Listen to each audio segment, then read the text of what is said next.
semuanya, kembali lagi di podcast Ruang Kata Cendana 31.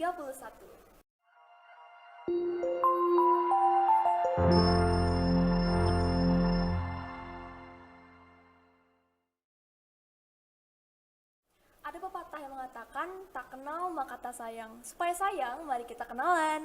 Halo semuanya, perkenalkan nama aku Monik. Dan hari ini kita kedatangan bintang tamu yang sangat spesial, keren, kece, cantik, dan ternyata alumni SMP Safiris 2 Bandar Lampung loh. Pasti kalian penasaran kan siapa? Langsung aja ada Kak Iren. Hai Kak Iren. Halo Monik. Apa kabarnya Kak? Puji Tuhan baik. Bagaimana kabar Monik sendiri? Puji Tuhan juga baik. Oke. Oke, sebelum kita membahas topik kita pada kali ini, ada baiknya kalau Kak Iren memperkenalkan diri terlebih dahulu Kak. Silakan Kak. Oke, halo semuanya. Ruang Kata Cendana 31. Salam kenal. Perkenalkan, nama saya Iren Garcia. Saya Putri Indonesia Lampung 2 2022. Wow, kalau kita dengar Putri Indonesia perwakilan Lampung 2. Berarti perwakilan provinsi kan teman-teman? Nah, kalau dilihat jadi suatu perwakilan provinsi itu pasti harus melewati tahap-tahap yang begitu panjang ya Kak ya. Betul sekali. Terus, dan gak mudah, tergolong sulit gitu ya Kak ya. Nah Kak, boleh dong Kak diceritakan sedikit perjalanan Kakak hingga bisa sampai sekarang tuh bisa menjadi Putri Indonesia Lampung 2 tahun 2022. Oke. Jadi perjalanan saya menuju Putri Indonesia tahun 2022 bisa dikatakan cukup panjang karena tidak semudah apa yang mungkin teman-teman lihat di luaran sana. Awal mula saya ikut Putri Indonesia itu memang didasari dari diri sendiri tentunya, karena memang kita ingin memajukanlah diri kita sendiri gitu, ingin berkembang, tidak hanya stuck di situ-situ saja. Jadi perjalanan awalnya saya mendaftar melalui online, kemudian menunggu panggilan dari pihak Putri Indonesia karena akan dicek terlebih dahulu berkas-berkas yang kita submit ke pihak Putri Indonesia. Setelah mendapat panggilan, kemudian kita baru melaksanakan audisi di Jakarta. Audisi dilaksanakan selama 2 hari, jadi ada audisi hari pertama dan audisi hari kedua. Pada saat audisi hari pertama itu kita melaksanakan tes tinggi badan, berat badan, kemudian ada sedikit wawancara. Nah, setelah dari audisi hari pertama, itu tidak langsung menuju ke audisi yang hari kedua, melainkan kita harus menunggu panggilan kembali dari pihak Putri Indonesia, apakah kita lolos ke tahap audisi kedua atau tidak. Dan puji Tuhannya saya terpanggil untuk mengikuti audisi tahap kedua.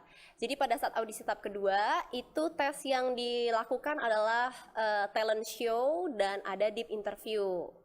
Balik lagi, setelah audisi tahap kedua, tidak begitu saja langsung dinobatkan sebagai Putri Indonesia. Itu masih harus melalui sortiran dari pihak Putri Indonesia, menunggu panggilan dari pihak Putri Indonesia. Dan balik lagi puji Tuhan, saya terpilih menjadi top 3 untuk di Lampung. Karena untuk Putri Indonesia sendiri di tahun ini diberikan kesempatan lebih dari yang tahun-tahun sebelumnya hanya dipilih berdasarkan juri, namun sekarang itu dipilih berdasarkan juri dan berdasarkan voting. Jadi pada saat itu putri yang berangkat dari Lampung ada 7 orang, yang lolos tahap 1 tuh ada 5 orang, termasuk saya, kemudian disortir kembali menjadi 3 orang. Dari 3 orang tersebut, itu kita melaksanakan voting, di mana voting seluruh masyarakat Indonesia bisa memvoting kami melalui website yang ada di Official Putri Indonesia ataupun QRIS yang diberikan oleh pihak Putri Indonesia. Dan puji Tuhannya saya terpilih menjadi Putri Indonesia Lampung Favorit. Pada saat itu masih pada tahap Putri Indonesia Lampung Favorit, belum menjadi Putri Indonesia Lampung 2. Karena saya masih harus bertanding kembali bersama putri-putri favorit lainnya sekepulauan Sumatera. Dan tandingnya pun melalui voting kembali. Balik lagi, saya diizinkan Tuhan untuk dapatkan gelar Putri Indonesia Lampung 2 dan Putri Indonesia Kepulauan Sumatera tahun 2022. Wow, kita dengar-dengar panjang banget ya guys tahap-tahapnya. Terus kayaknya ribet deh Kak. Monik yang ikut seperti Kakak di beauty pageant juga, itu yang bagian anak-anaknya aja udah ribet, apalagi yang dewasa yang udah Putri Indonesia. Betul. Pasti lebih sulit, lebih ribet, tahap-tahapnya juga lebih panjang ya kan ya Kak. Nah Kak, kalau boleh tahu, Kakak ikut Putri Indonesia ini itu cita-cita dari kecil atau gimana, Kak? Oke, sebenarnya ini menurut saya hal yang unik. Karena memang dari kecil saya tidak memiliki cita-cita sebagai Putri Indonesia. Dari saya sejak duduk di bangku sekolah, hobi saya itu outdoor activities. Seperti hiking. Karena dulu saya waktu kalau SMP berhubung memang pada saat saya sekolah itu belum ada ekstrakurikuler outdoor activities seperti hiking. Pada saat SMP saya ikut eskul itu bulu tangkis. Kemudian pada saat SMA itu sudah ada ekstrakurikuler outdoor activities hiking, yaitu si Cita namanya. Saya mulai ikut hiking. Pada saat kuliah melanjutkan kembali hobi saya yaitu hiking. Jadi kalau ditanya apakah ada cita-cita Putri Indonesia, tentunya tidak ada. Tapi memang balik lagi sih, kita tidak ada yang tahu takdir kedepannya akan seperti apa, dan puji Tuhan mendapat takdir yang bagus, berkat yang dari Tuhan luar biasa sehingga bisa ada di titik ini.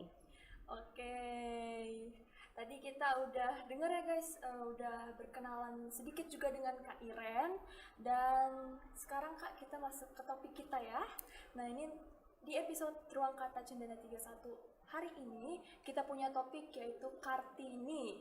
Nah kalau Kartini ini pasti ya yang seperti yang kita ketahui, Hari Kartini itu adalah hari emansipasi wanita seperti yang kita peringati setiap tahunnya di tanggal 21 April.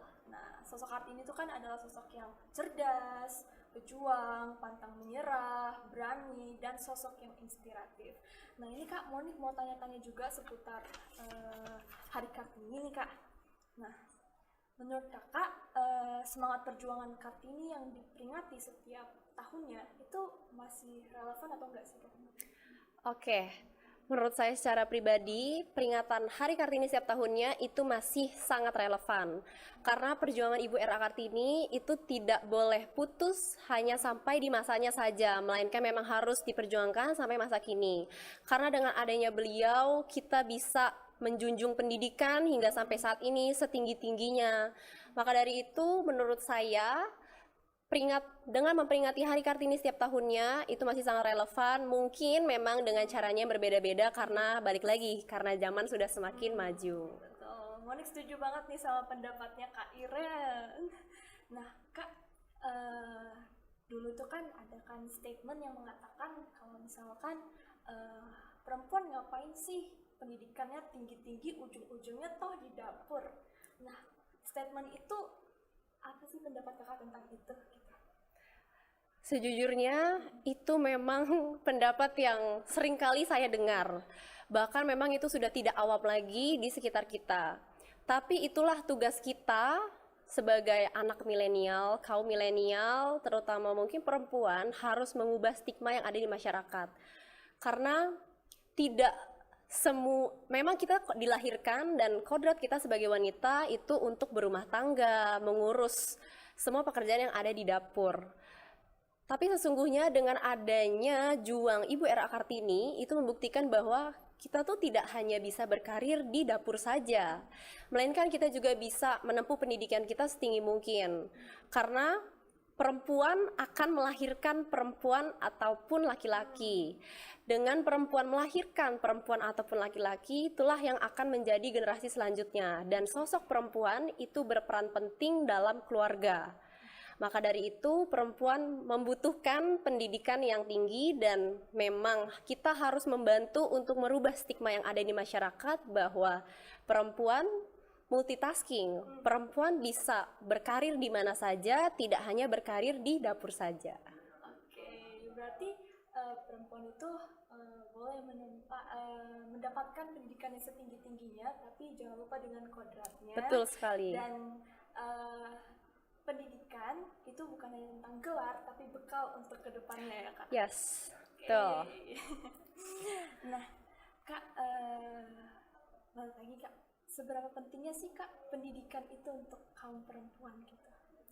Oke, sebenarnya tadi udah sedikit saya singgung, pendidikan untuk kaum perempuan itu sangat penting. Balik lagi karena kita dilahirkan sebagai wanita dan nantinya akan melahirkan generasi-generasi penerus. Tentunya perempuanlah yang lebih berperan penting dan banyak dalam sebuah keluarga karena mereka nantinya yang akan mendidik generasi-generasi penerus mereka.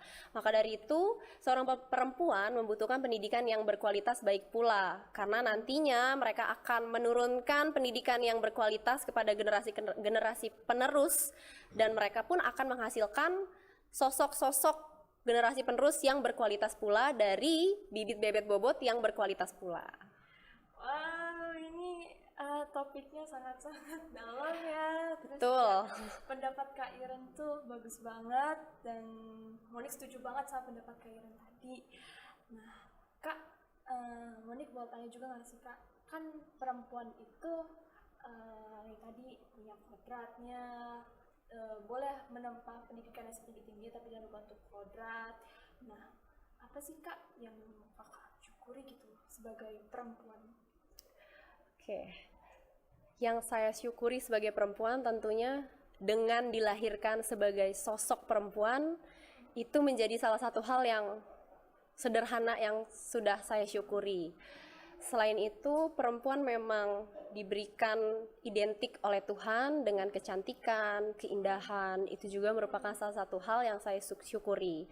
Selain dari itu, perempuan bisa melakukan banyak hal yang mungkin sosok seorang pria tidak bisa melakukan kegiatan-kegiatan yang perempuan lakukan.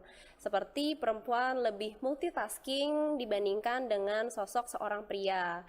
Sosok seorang perempuan pula bisa melahirkan generasi selanjutnya, sedangkan sosok seorang pria tidak bisa untuk melahirkan generasi penerus selanjutnya.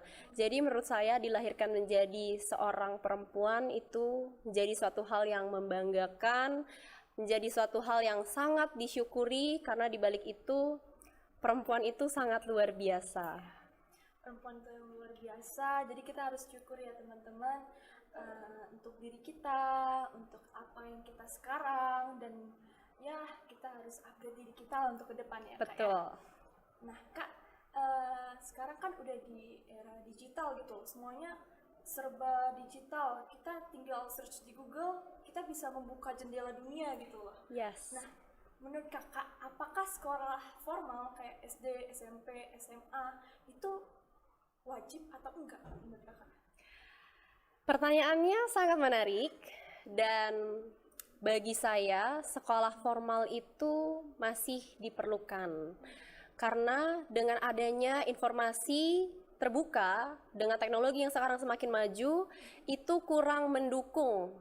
Karena informasi yang ada di informasi yang terdapat di Google itu tidak sepenuhnya akurat. Baik lagi dengan adanya sekolah formal, kita didukung dengan para pendidik yang mereka mungkin jauh lebih akurat, mereka juga istilahnya mereka juga belajar gitu, mereka juga berpendidikan. Informasi yang kita dapatkan dari mereka itu lebih akurasi dibandingkan dari Google. Google sendiri itu salah satu teknologi yang ada dan itu juga membuktikan bahwa memang informasi sekarang yang ada itu sudah terbuka. Tapi memang sekolah formal menurut saya secara pribadi itu memang diwajibkan karena dengan adanya sekolah formal kita juga bisa dibimbing oleh para pendidik yang ada dan mendapatkan informasi yang lebih akurat. Gitu, jadi sekolah formal ini juga lebih akurat informasinya. Betul. Dan kita dibimbingi oleh guru-guru hebat. Yes, betul sekali. Kita, ya kan? Dan sekolah formal ini mungkin jadi wadah buat kita untuk kedepannya kita mendapatkan bekal yang begitu banyak dari sekolah formal yang bisa kita pakai untuk kedepannya menjadi lebih maju lagi. Nah, Kak, Moni juga mau tanya-tanya lagi nih. Apa sih makna Hari Kartini menurut Kakak? Oke. Makna Hari Kartini. Hari Kartini ini sangat bermakna buat saya secara pribadi. Karena saya sendiri bisa berdiri hingga di titik ini itu untuk melanjutkan perjuangan Ibu Era Kartini. Karena kita bisa katakan ini adalah sebagai emansipasi perempuan. Dan memperingati Hari Kartini itu mengingatkan ke perjuangan Ibu Era Kartini. Beliau ingin bahwa perempuan itu ingin mendapat adanya kesetaraan hak, terus kemudian juga ingin mendapatkan pendidikan setinggi-tingginya.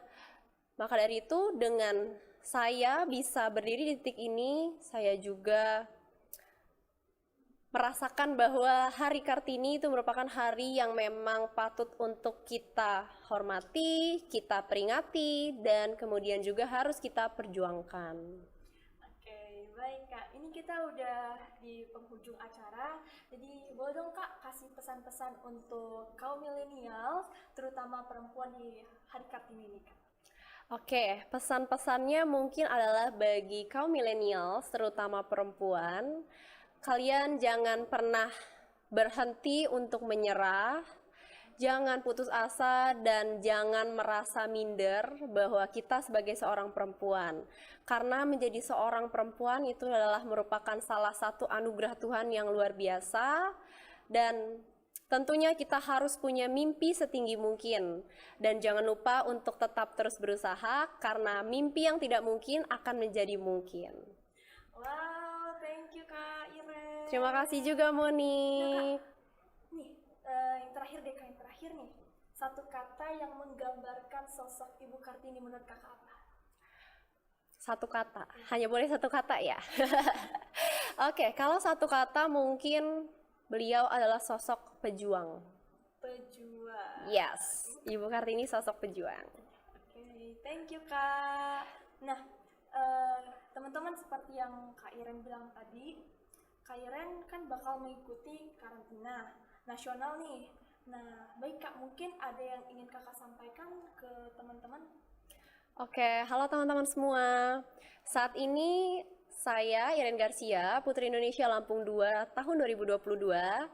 Tidak berhenti sampai di sini saja, melainkan saya masih butuh bantuan dari teman-teman semua agar saya dapat melaju ke panggung nasional dan mendapatkan top 11 dengan cara teman-teman bisa klik link di bio Instagram saya @irenegarcia, A-nya double, Irene Garcia _ kemudian teman-teman bisa klik vote menggunakan email ataupun scan QRIS yang ada pada link tersebut. Mohon doa dan dukungannya ya teman-teman semua. Terima kasih.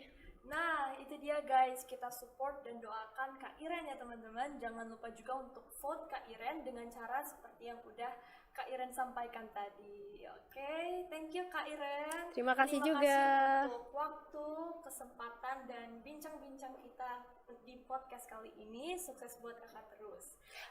Terima kasih buat semuanya dan sampai jumpa di podcast-podcast selanjutnya. Bye-bye.